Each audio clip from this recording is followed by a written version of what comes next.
또 말씀을 나눠야 되겠죠.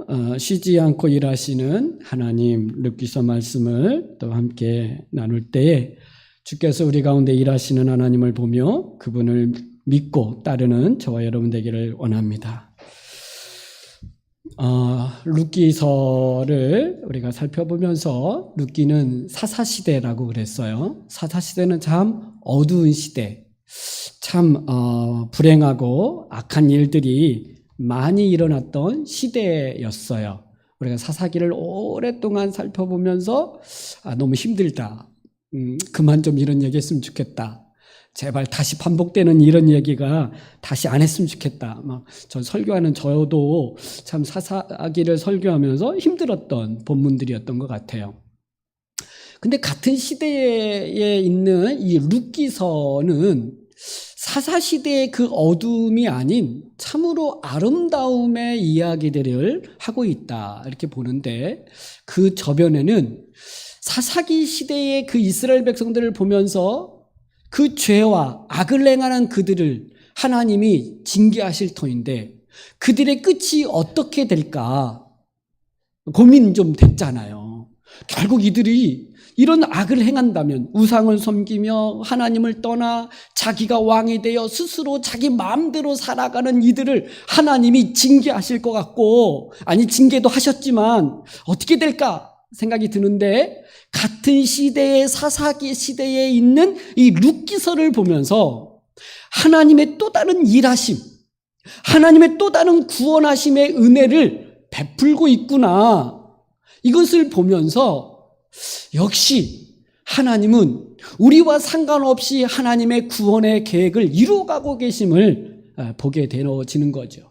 그렇기 때문에 룻기서를 보면서 참 아름답다, 참 은혜가 된다 라고 우리가 그렇게 말할 수 있고 참 힘이 되는 말씀이 되죠. 그 룻기서의 이야기의 중심은 사실은 나오미죠. 룻기라고 하는 이 여인은 나오미의 며느리인데, 그러나 며느리인 룻에 대한 이 룻기서라고 기록되어 있어요. 사실은 나오미서 이렇게 기록하는 것이 어떻게 보면 맞을 수 있을 것 같아요. 그런데 룻기라고 하는 이 여인, 이방 여인임에도 불구하고 하나님을 믿고 유대인도 그렇게 살지 아니하는 그 하나님의 헷세들을 보여주는, 베풀고 있는 이 여인이 이 유대인들조차도 본이 되어지는 여인이었어요.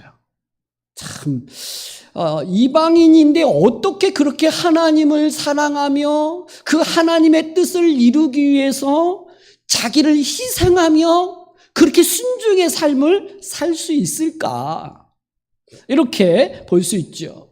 근데 그의 반면에 그의 시어머니인 나오미는 사실 모든 것을 잃어버리고 나서 베들레헴, 자기 고향 베들레헴을 떠날 때는 남편도 있었고 두 아들도 있었고 땅을 판 모든 재산도 있었어요. 그래서 풍족하게 떠났는데 돌아올 때 1장 21절에 뭐라 그래요? 나오미가 내가 떠날 때는 내가 풍족하게 나갔더니 여호와께서 내게 비어 돌아오게 하셨느니라, 이렇게 말해요. 하나님이 나를 치셔서 비어서 아무것도 없는 상태로 돌아왔다는 거예요. 남편도 죽었고 두 아들도 죽었고 모든 재산은 다 잃어버리고 텅 빈 상태에, 텅 빈 여인, 아무것도 가지지 않은 여인으로 돌아왔다는 거예요. 그래서 절망하고 낙심하며 자기의 미래를 꿈꿀 수 없는, 그 당시에 여인들만으로 과부로서 살아가는 건 구걸하면서 살아가야 될 인생이니까 절망했겠죠. 희망이 없었겠죠. 하나님이 이렇게 모든 것을 다 빼앗아가고 나를 빈손으로 오게 하고 있다라고 하는 이 고백 속에, 그래서 나를 나오미라 하지 말고 마라라 하라.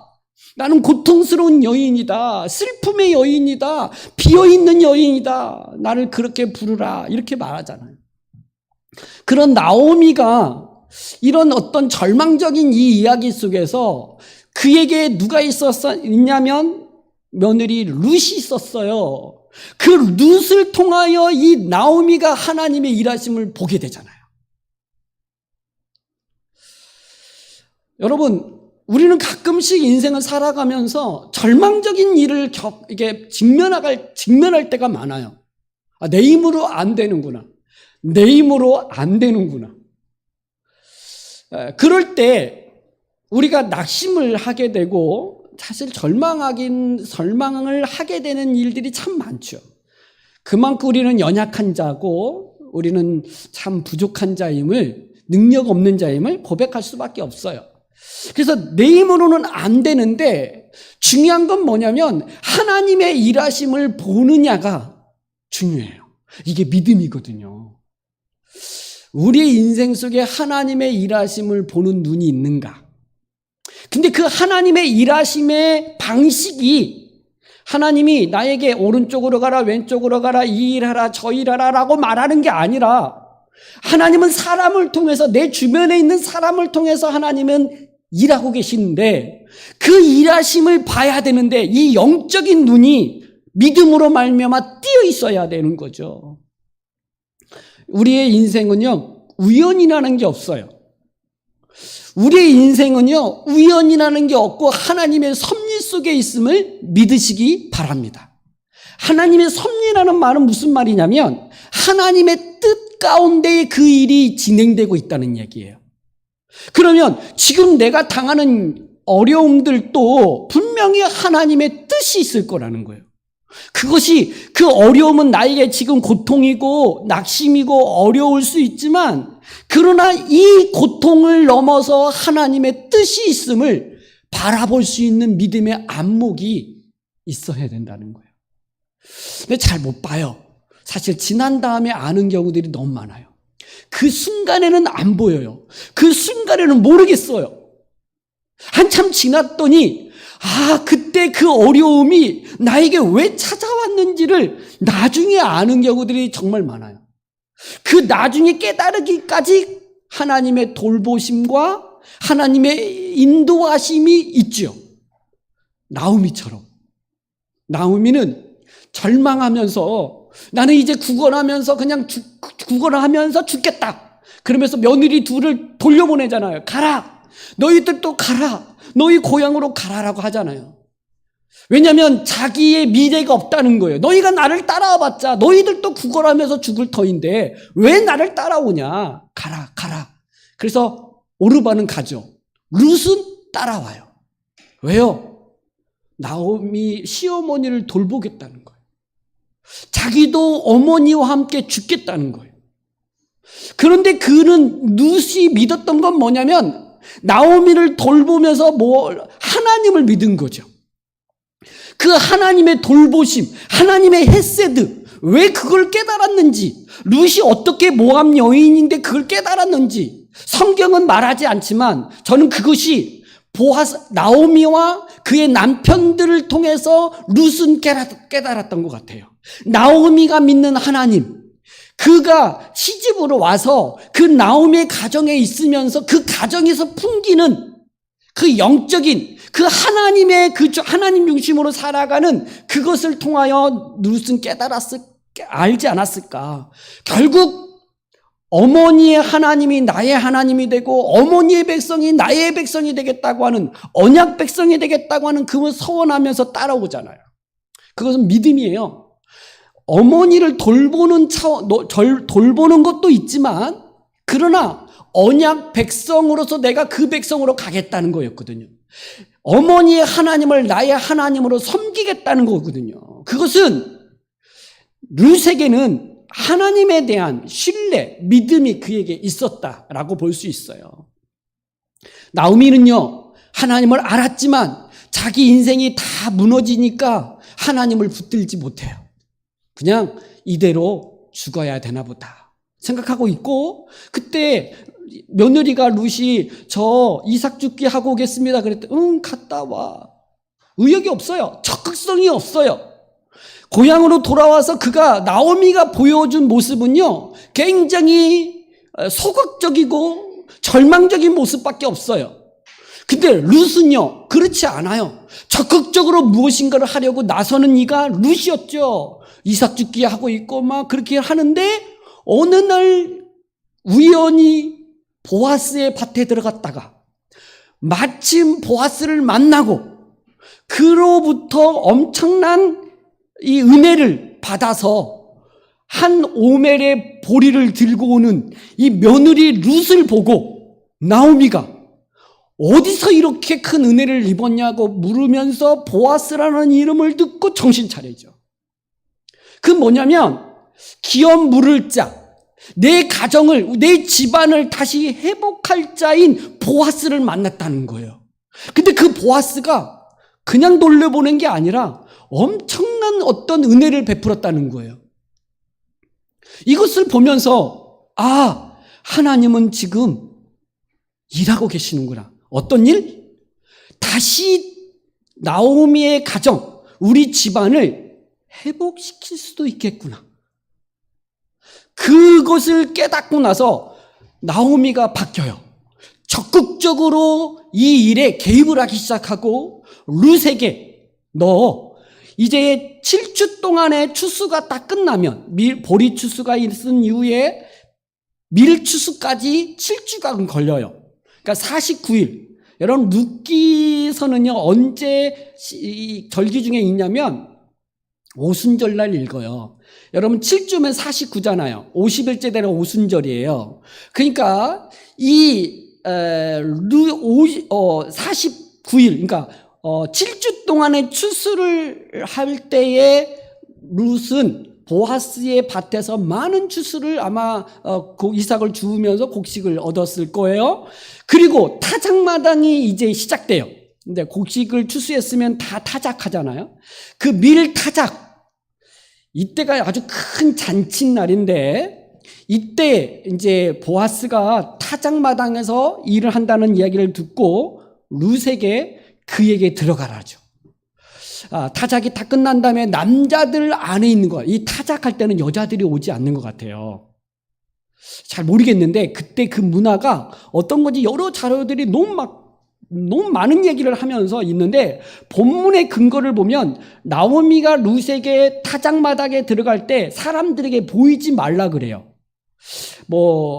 보아스가 미리 좀 예쁜 옷을 입고 화장하고 온 모습을 보면 뭔가 좀 다른 이럴까봐 그랬나 했더니 그게 아니라 타작마당에서는 여인들이 가까이 하면 안 되는 것 같아요. 왜냐하면 나중에 13절에 보면 이 보아스도 룻에게 사람들에게 보이지 말고 14절에 보면 보이지 말고 나가라 그러거든요. 그러니까 이 타작마당은 어떤 거냐면 남자들만 있는 어떤 공간들이었던 것 같아요.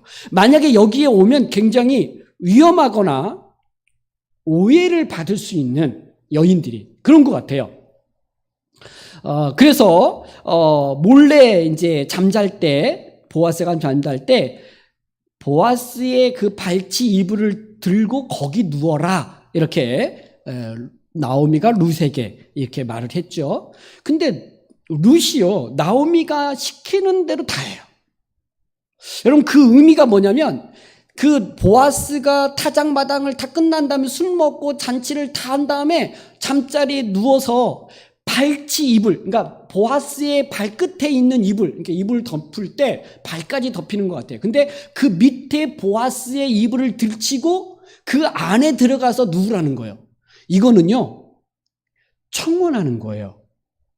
어떤 분들은 막 이게 이제 성적인 것까지도 막 이야기를 하는데 이게 자기를 받아달라는 청혼이라는 거예요. 근데 이 당시 룻은 지금 20대 초반에서 20대 중반이고 보아스는요 나이가 많은 사람이에요. 룻을 부를 때 내 딸아 막 이렇게도 부른단 말이에요. 그러니까 나이차가 굉장히 많은 여인인데 그런데 이 보아스 나오미가 룻에게 그렇게 말하자 룻이 순종한단 말이에요. 왜 보아스와 결혼하려고 하느냐? 그냥 팔자 하나 고치려고? 그냥 부자 남편을 만나가지고 잘 살려고? 그렇지 않은 것 같아요. 왜냐하면 나중에 보아스가 룻에게 하는 말 중에 10절에 보면 내가 가난하건 부하건 젊은 자를 따르지 아니하였으니 이런 말을 해요. 이 말은 룻이요 여러 청혼들이 있었을 것 같아요. 그러니까 룻은 나오미를 따라 베들레헴에 돌아왔을 때 아주 소문이 난 것 같아요. 그 시어머니를 너무 잘 돌보고 또 섬기며 그의 몸가짐이나 그의 모습들이 되게 괜찮은 여인으로 칭찬이 자자했던 것 같아요. 보아스도 그로 하여금 현숙한 여자다. 이렇게 11절에 내가 현숙한 여자인 줄을 나의 성읍 백성이 다 안다. 이렇게 말할 정도니까. 그러니까 나름 많은 젊은 남자들이 룻을 이렇게 청혼도 했던 것 같기도 해요. 근데 룻은 그들의 청혼, 부한 사람, 가난한 사람, 이 젊은 사람과 관계를 따르지 않았어요. 룻의 입장은 사실 젊은 남자와 부자인 사람을 따라가면 이런 말을 쓰는 건 설교에서 안 되지만 팔자를 고치는 거 아닐까. 근데 그렇게 하지 않고 나오미가 말하는 그 보아스 발치 이불을 들쳐서 그 안에 누우라는 말은 그 보아스에게 청혼하라는 이야기인데, 이 룻이 그렇게 어머니의 말을 따라 순종하는 것은 무슨 의미냐면 보아스를 사랑해서가 아니라 나오미 시어머니의 가문, 시어머니의 집을 다시 회복하려고 하는 거예요. 그저 나오미의 먹을 것이나 하나 이렇게 이삭 죽기 위해서 먹을 걸 준비하는 차원만이 아니라 나오미와 룻은 그 잃어버렸던 남편과 두 아들을 잃어버리고 나서 모든 걸 잃어버렸던 이 근본적인 회복을 위해서는 기업 물을 자에게 청혼을 해서 기업 물을 자가 이 모든 것을 감당하면, 역할을 한다면 회복될 수 있다라고 하는 그런 마음으로, 생각으로 지금 이 일을 하도록 하는 것이고, 룻도 그 시어머니의 말에 순종하고 그대로 행하고 있는 거죠. 이 모습을 보아스가 안 거예요. 잠을 자다가 발끝에 뭐가 자꾸 걸리니까 밤중에 일어나서 보니까 한 여자가 자기 발치 이불 아래 누워 있는 거예요. 너 누구냐? 라고 말했더니 네, 나는 룻입니다. 당신의 여종 룻입니다. 당신의 옷자락을 펴 당신의 여종을 덮으소서 나를 받아주세요. 이렇게 말하는 거예요. 그러자 보아스가 그러면서 룻이 그렇게 나를 덮으소서 하면서 하는 말이 뭐였냐? 당신이 기업 물을 자가 됨이니라. 여러분, 기업 물을 자, 우리 지난주 설교, 기업 물을 자는 고엘이라 그랬어요. 고엘은 가장 가까운 친족이 고엘이 되는 거예요. 남이거나 멀리 있는 사람은 고엘이 될 수가 없어요. 그런 역할과 의무를 행할 의무가 없어요. 그러니까 가장 가까운 고엘은 누구냐면 가까운, 먼저는 형제, 우선순위가 있어요. 형제, 그리고 삼촌, 그리고 사촌, 이렇게 이렇게 단계가 있는데 이 역할을 하는 사람을 고엘이다.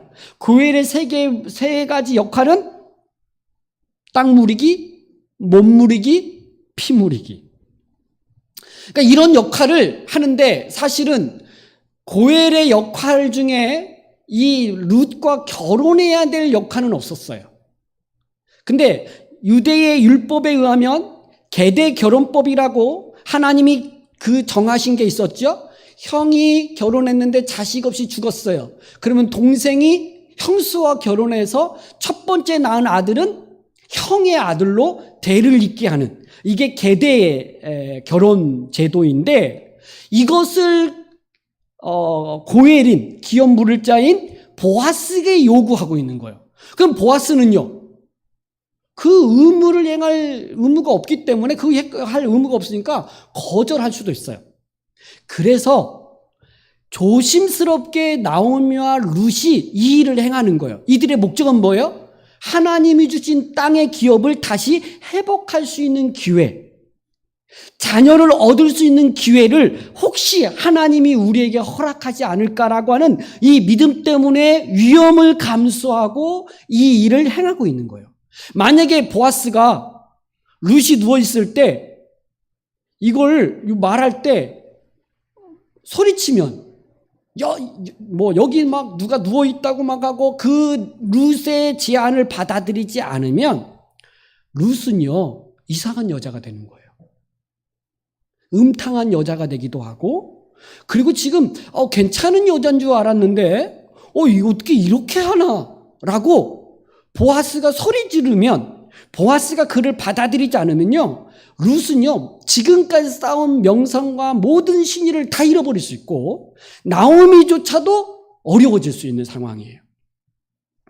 그렇겠잖아요. 특별히 나는 그에게 할 의무가 없는데 뭘 자꾸 욕을 해. 이것도 해달라고 그러고 저것도 얘기해달라고 그럴 때 나는 그걸 행할 의무가 없어.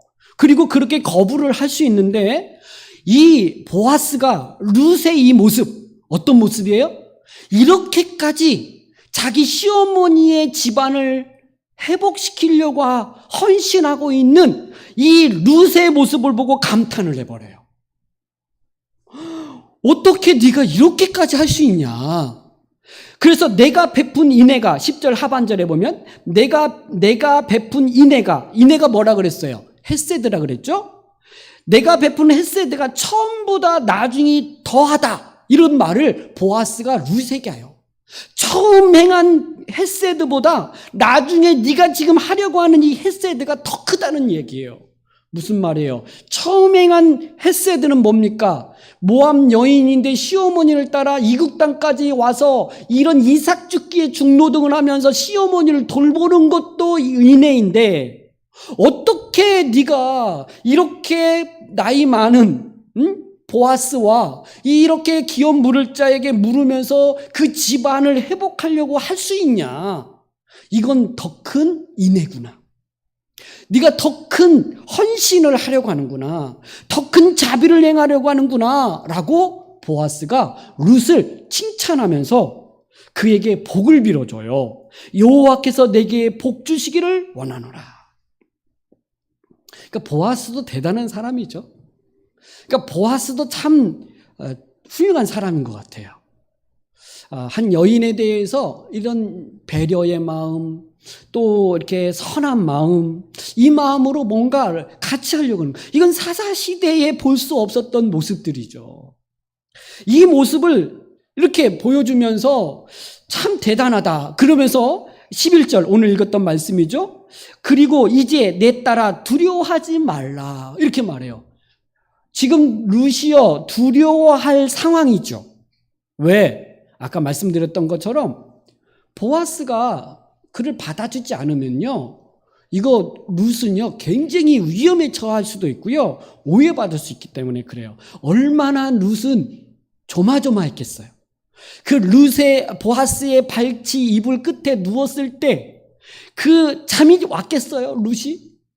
지금 이 일이 어떻게 진행될지에 대해서 되게 두려웠고 막 조마조마하면서 룻은 누워 있었는데, 보아스가 일어나가지고 막 복을 빌어주고 막 두려워하지 말라고 했을 때, 지금 뭔가 하나님이 하시고 계구나, 이렇게 룻도 안심을 했던 것 같아요.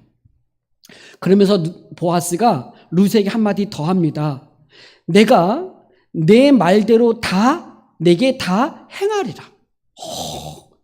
보아스가요 다 들어주겠다는 거예요. 네가 원하는 거 내가 하겠다는 거야. 무슨 말이에요? 기업 물을 자로서 그 역할을 내가 하겠다는 거예요. 지금 이 룻과 결혼하겠다고 하는 말이에요. 내가 너와 결혼하겠다, 이런 말을 해요. 그 이유가 뭔지 아세요? 11절 아까 말씀드렸던 것처럼 내가 현숙한 여자인 줄을 나의 성은 모든 백성이 다 아느니라. 룻이요 현숙한 여인이라고 말해요. 현숙한 여인. 우리 교회는 현숙이가 없죠? 네, 현숙한 여자. 네, 이 현숙한 여자, 이 현숙한 여자라는 것을 굉장히 힘이 있는 여자, 파워, 능력, 이렇게 얘기하는데, 많은 주석가들, 많은 책들에서 가정을 잘 돌보는 여자, 아내이면서, 그러면서 하나님의 뜻 가운데에 그 남편이 그렇게 하나님의 뜻 가운데에 헌신하고 세워지고, 또 사회에 많은 사람들 앞에서 이렇게 인정받을게끔 하는 이 역할을 하는 여인이 현숙하다, 이렇게 이제 정리를 하더라고요. 그러니까 굉장히 가정도 잘 돌보면서 남편으로서 또 아내가 어떤 공동체 안에서, 그러니까 여기는 아마 가정, 남편에게만 잘하는 게 아니고 공동체에서 어떤 역할들을 잘 감당하는 여인으로서 드러났을 때 현숙한 여인이다, 이런 말을 한다는 거예요. 그러니까 지금 룻을 이야기를 한다면 가정에서는 시어머니를 잘 돌보고 있는 모습, 그리고 그의 집안을 회복하기 위해서 자기가 헌신하고 있는 그 룻의 모습을 현숙한 여인, 그러니까 가정뿐만 아니라 하나님의 뜻이 잘 드러나도록 여러 역할들을 하는 이 여인을 현숙한 여인이다. 그러니까 보아스가 룻의 청혼을 받아들였던 것은 룻이 현숙한 여인이기 때문이에요. 저 여인과 결혼해도 가정이 또는 하나님의 뜻이 이루어지는 데 있어서 괜찮겠다, 이런 판단을 보아스도 했겠죠.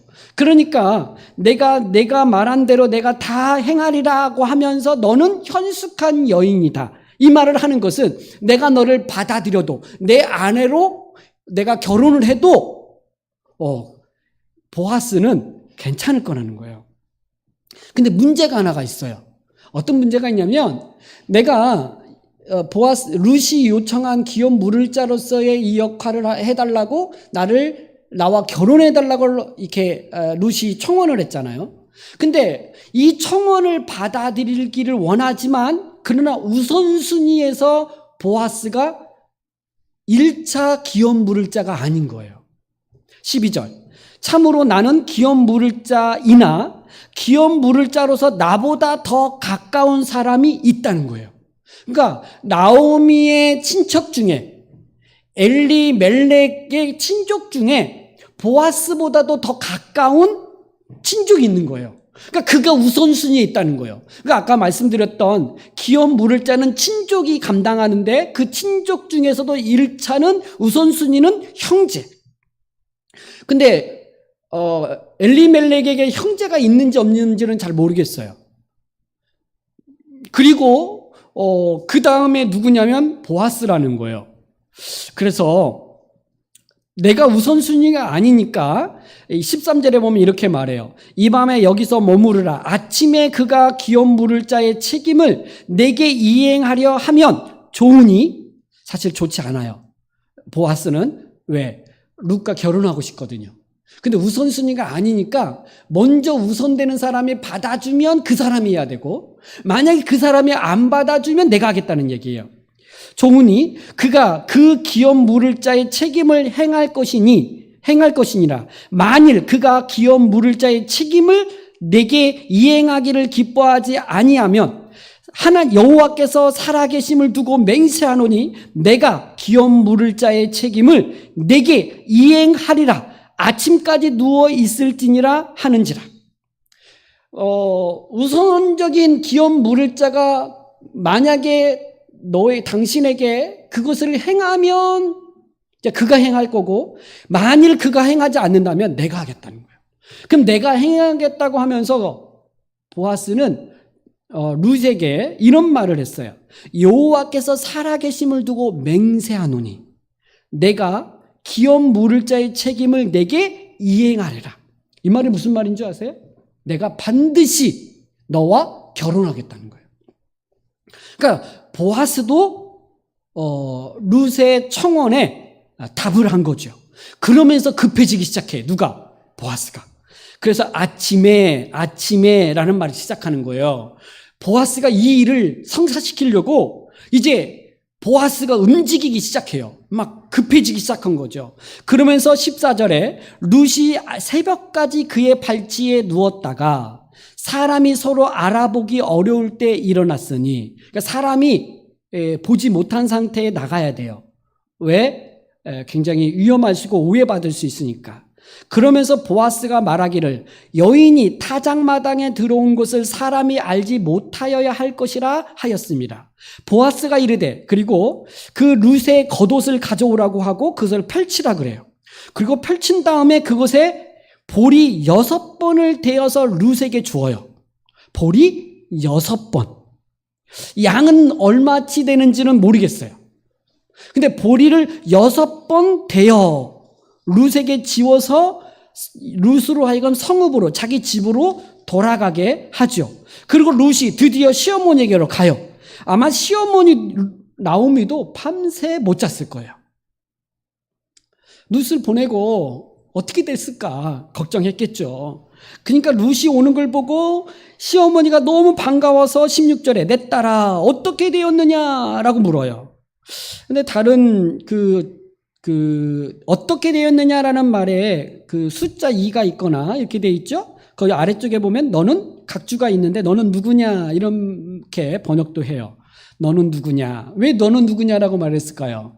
만약에 보아스와 관계를 맺었으면 너는 보아스 아내가 됐을 텐데 아내냐 아니냐, 아내냐 내 며느리냐 이렇게 물었다라고도 번역을 하더라고요. 어쨌든 시어머니 나오미는 밤새도록 이 일이 어떻게 되었을까 아마 뜬 눈으로 보냈을 거예요. 그래서 보자마자 내 딸아 어떻게 되었느냐라고 말하자 룻이 지난밤에 있었던 이야기를 다 말을 하죠. 그러면서 17절 이르되 그가 내게 이 보리 6번을 대어주며 이르기를 빈손으로 내 시어머니에게 가지 말라 하더이다 하니라.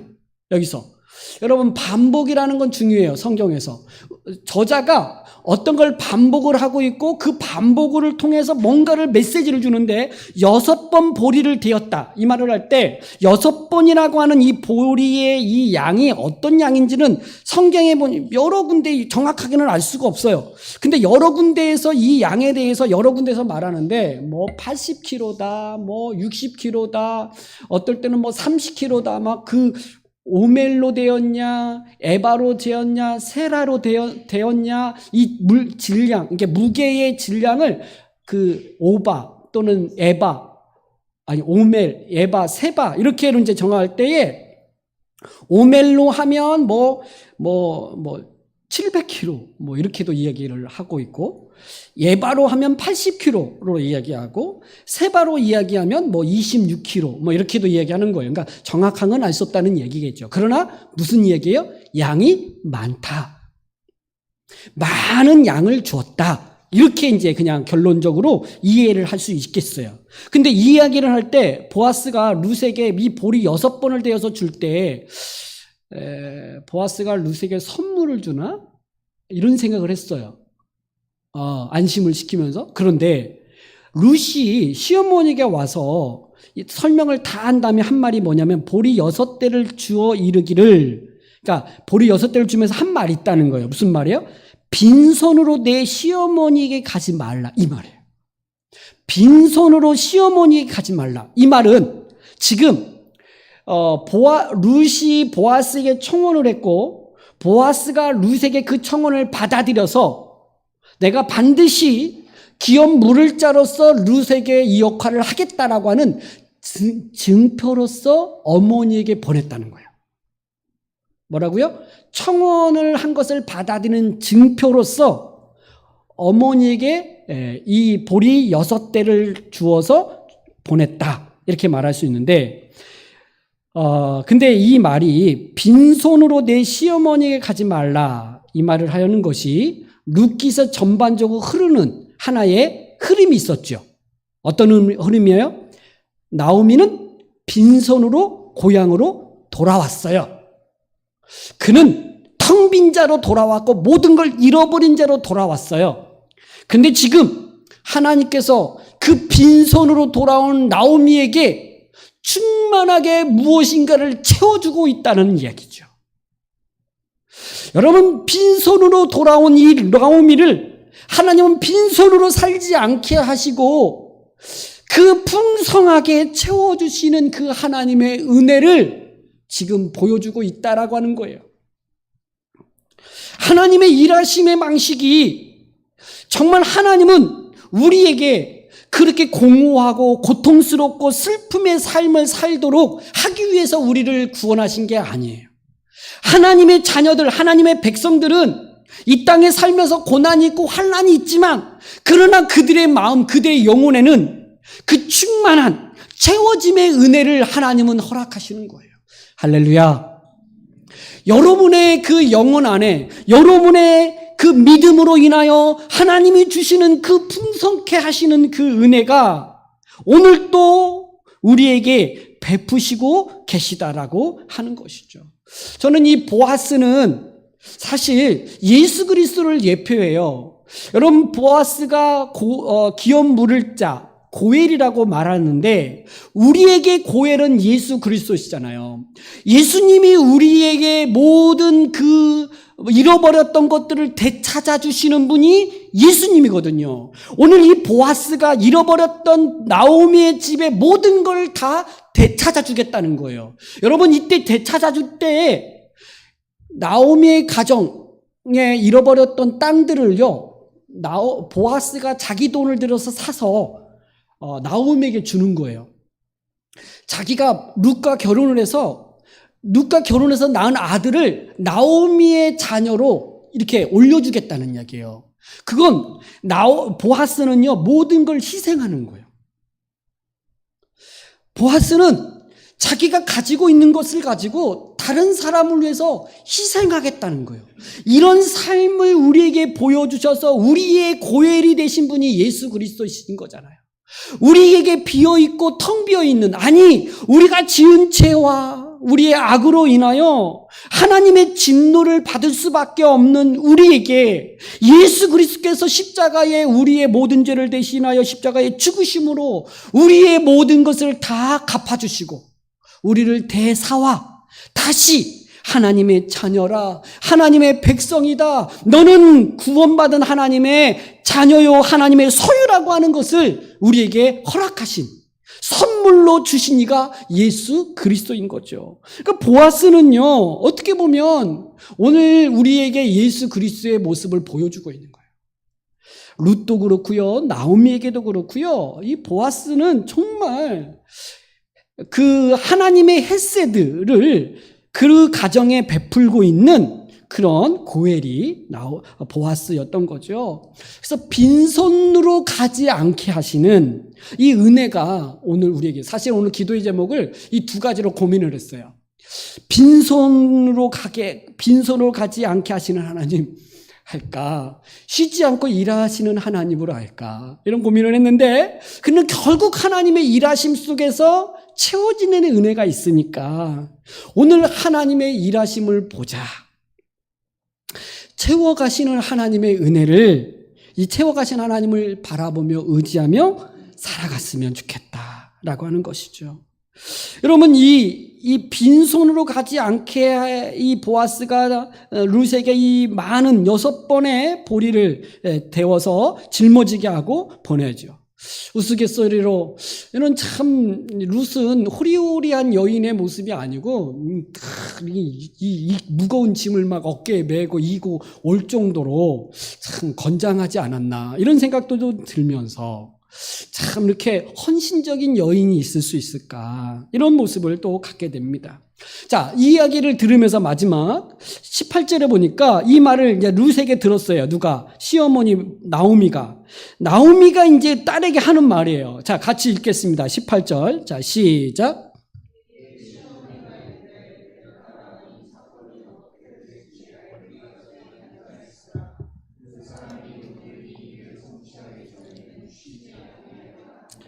아멘. 자, 시어머니가요, 딱 나오미가 이제 본 거예요. 자, 이 일까지 이제 자기들이 했어요. 룻과 나오미가 밤새 우리 이제 가문을 회복하는 일은 어떻게 할 수 있을까라고 할 때 보아스가 등장했고, 보아스는 기업 물을 자니까 그를 통하여 회복될 수 있지 않을까라고 해서 굉장히 위험을 감수하고 그 타작마당에 여인은 들어갈 수 없는데 룻으로 들어가게 하고, 그 보아스의 발치 이불을 덮어 그 안에 머물게 하면서 보아스로 하여금 기업 물을 자 역할을 해달라라고 요청을 하게 여기까지 한 거란 말이에요. 그러면서 나오미가 그 룻에게 한 말이 뭐예요? 네가 이렇게 하면 3장 4절에 보면 그가 내 할 일을 내게 알게 하리라, 이런 말을 했어요. 여기까지 우리가 할 일이라는 거예요. 여기까지 우리가 하고 그 다음에 하나님이 하실 것, 이걸 맡기자는 거예요.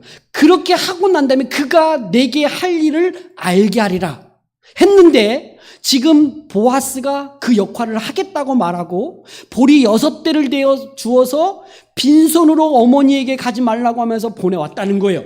그러자 나오미가 딱 안 거예요. 자, 이제 내 딸아, 이 사건이 어떻게 될지 알기까지 앉아있자. 여러분, 지금 조금 전까지 뭐예요? 적극적으로 뭔가를 했어요. 뭔가 하나님이 일하시는 데 있어서 자기들이 할 수 있는 일을 했단 말이에요. 그 다음에 그 일을 끝난 다음에 이제부터는 잠잠하자는 거예요. 이제는 앉아있으라는 거예요. 그가 18절에 그 사람이 오늘 이 일을 성취하기 전에는 쉬지 아니하리라. 그 보아스가 이 일을 이루기까지 쉬지 않고 그가 할 것인데 아마 이건 하나님이 그럴 거라는 거예요. 하나님이 이 일을 하기까지 쉬지 않고 성취하실 거니까 이제 우리는 잠잠히 앉아 쉬자는 거예요. 여러분, 이게요, 믿음의 사람들이 여러 인생 속에서 가져야 될 태도 중에 하나예요. 여러분, 어떨 때는 일할 때가 있어요. 성도님, 지금 그렇게 가만히 있으면 됩니까? 지금 하나님 앞에 나와 예배를 하고 주를 위해서 뭔가 헌신해야 되지 않습니까? 라고 그의 헌신과 그의 믿음을 가지고 뭔가 주를 위해서 하라고 요청할 때가 있어요. 우리가 하나님의 일을 하기 위해서 적극적으로 나서서 무엇인가를 할 때가 있어요. 그런데 어느 때는요, 하나님께 맡기고요, 잠잠히 앉아 있을 때가 있어요. 앉아 있어도 되나요? 라고 할 때, 아니, 지금 하나님의 일하심을 보면, 지금 하나님이 어떻게 역사하신가를 보면 그냥 가만히 있는 게 오히려 이 믿음의 사람인 거예요. 왜냐하면 내가 할 수 있는 어떤 영역이 없을 때가 있어요. 하나님께 맡기고 믿음으로 그 하나님을 의지하면서 가만히 있는 거예요. 나오미가요, 이걸 볼 수 있는 안목이 있는 거예요. 그러니까 나오미는요, 사실 믿음의 사람이에요. 하나님의 사람이에요. 그 남편의 이름이 뭐라 그랬습니까? 엘리멜렉. 엘리멜렉의 이름의 뜻이 뭐라 그랬습니까? 나의 하나님은 여호와다. 여러분, 사사기 시대의 가장 주제가 뭐였습니까? 왕이 없으므로 자기 소견에 옳은 대로 행하였더라. 그러니까 하나님은 왕으로 섬기지 않고 내가 왕이 되어 살아갔던 시대가 사사시대인데, 이 사사시대에 살았던 이 엘리멜렉은 하나님이 나의 왕이라는 거예요. 하나님이 나의 왕. 그러면 그 집안은요, 믿음의 가정이에요. 다만 그가 모압으로 내려가서 모든 걸 잃어버렸을 때 낙심 속에 있었기 때문에 그는 힘이 없었던 거예요. 근데 하나님이 모든 걸 빼앗아갖고 빈손 들게 왔고, 이제는 내가 그냥 구걸하며 죽겠구나라고 하는 생각에 있다가 하나님의 일하심을 보는 순간 다시 그의 영적인 안목들을 가지고 이 일을 주도하고 있는 게 나오미예요. 저는 믿음의 사람은 우리 인생 속에서 믿음을 가지고 살아갈 때, 움직여야 될 때, 일해야 될 때, 적극적으로 행해야 될 때와 잠잠히 앉아 있을 때를 아는 사람, 이 사람이 믿음에 성숙한 사람이에요. 그래서 하나님의 일하실 것이, 하나님의 일하심을 알기 때문에, 믿기 때문에 가만히 있어요. 자, 이게 이제 4장에 이야기가 이것 때문에 4장이 나왔어. 사실은 3장에서 끝나야 돼요. 이 룻기서는. 왜? 보아스가 기업 물을 자로서 내가 그 역할을 다 하겠다고 받아들였으니까 그럼 끝이 나야 되는 거예요. 그런데 지금 4장이 있는 건 무슨 이야기냐? 그 하나님의 일하심 속에서 보아스가 어떤 역할들을 하고 있는지를 말해야 되니까 4장이 덧붙여 있는 거예요. 그리고 이때부터는 룻과 나오미는요, 적극성이 없어요. 그냥 맡겨요. 그리고 하나님이 어떻게 그 가정을 회복시키는지를 보여주면서 마지막 4장 끝에 가면 모든 성읍 사람들이 나오미를 막 복되다고 말하고 막 칭찬하고 그의 풍성함을, 드디어 나오미라는 이름에 걸맞는 그 풍성함을 얻게 되어졌음을 막 찬양하고 막 칭찬하고 막 이렇게 하면서 끝나는 장면이 룻기서인 거죠. 자, 오늘 이 본문의 내용들을 같이 살펴보면서 저는 하나님의 일하심, 쉬지 않고 일하시는 하나님, 내 힘과 내 노력으로 내가 열심히 인생을 살아가고 그 직장 생활과 돈 버는 문제, 진로 문제, 결혼 문제, 자녀 문제, 수많은 문제들이 우리 안에 산적하게 쌓여 있는 이 문제는 우리가 죽는 그날까지 한 번도 털어낼 수 없을 거예요. 늘 있다는 얘기예요. 근데 그 문제 속에서 우리가 하나님의 일하심을 보면서, 그래, 내가 할 수 있는 일도 있지만 결국 내 인생의 주인은 하나님이시니까 그분이 내 인생을 이끌어 갈 거야 하고 좀 낙심하지 말아야 돼요. 저는 나오미의 안타까움은 고향으로 돌아왔을 때도 그는 여전히 하나님을 향한 신뢰의 그 믿음을 가지고 좀 살았었어야 된다, 이렇게 봐요. 근데 우리의 모습이 나오미의 모습이잖아요. 언제 아느냐? 하나님의 일하심을 내 눈으로 느꼈을 때. 근데 이것도 감지가 올 때는 사실은 깨어 있어야 돼요. 어떤 부분. 아니, 깨어 있다라고도 말할 수 있지만 하나님의 은혜가 필요해요.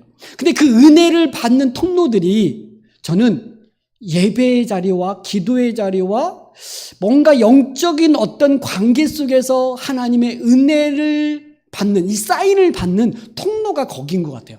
물론 그렇게가 아니어도 뭐 세상 사람들하고 막 술자리에서도 깨닫게 하시기는 하시겠지만, 그러나 우리가 하나님의 은혜를 입을 때 하나님의 일하고 계심을 알게 되는 거죠. 그럴 때 다시 일어나 주를 위해서 헌신할 수 있는 힘을 얻게 되어지는 것 같아요. 그래서 이 하나님을 믿는다면 지금 혹시 나오미 같은 절망적인, 다 잃어버렸다, 나는 빈손이다, 나는 고통스러운 여인이다, 이렇게 말하고 있는 이때도 하나님은 일하고 계심을 믿고 다시 믿음을 가지고 일어나는 저와 여러분이 되기를 원합니다. 두 번째는 저는 이 룻의 헌신, 참 자기의 어떤 편안함을 추구하지 않는, 그 한 어머니의 가문을 회복하기 위해서 위험을 무릅쓰면서 그렇게 어머니에게 순종하고 있는 룻. 그 저변에는 하나님을 향한 신뢰가 있지만 어떻게 이렇게 헌신할 수 있을까? 오해받을 수 있어요. 음탕한 여인이라는 말을 들을 수도 있고, 보아스로 인하여 어떤 험한 꼴을 당할지 모를 수도 있어요. 모르잖아요. 그 밤에 보아스에게 만났는데 그냥 해만 입고 나올 수도 있잖아요. 전혀 알 수 없는, 일이 어떻게 진행될지 알지 못하지만 그러나 결국 시어머니의 집을 회복하고자 하는 그 마음으로 헌신하고 있는 이 룻의 모습. 정말 이 가정만큼은, 이 가정이 하나님 앞에 복의 가정으로 회복될 수만 있다면 나는 헌신하겠다.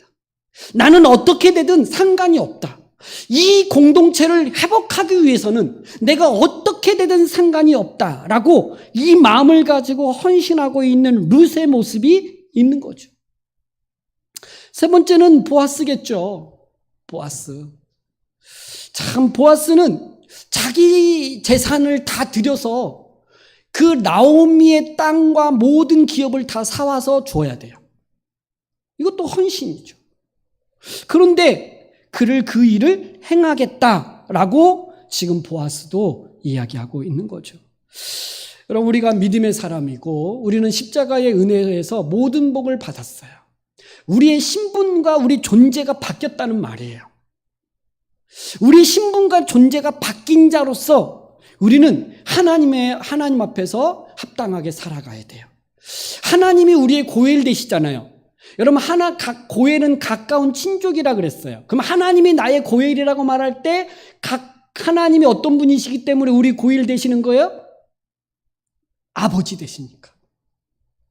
하나님이 나의 아버지 되시니까, 일촌인가요? 일촌? 하나님이 나의 아버지시니까 고엘 되시는 거예요. 그러면 오늘 우리는 서로에게 고엘이 되어져야 된다고 말해요. 왜 옆에 있는 지체의 고엘이 내가 되어야 됩니까? 옆에 있는 지체가 그리스도 안에서 형제니까. 이촌. 형제, 우선순위, 그 다음 삼촌, 사촌. 그러면 오늘 우리에게 있어서 이런 어떤 그 고엘로서, 기업 물을 자로서의 역할들을 우리는 하는 거예요, 하는 거. 그 역할들을 그 십자가의 은혜를 안 사람으로서, 그 십자가의 빚진 자로서 우리는 그렇게 하는 거다.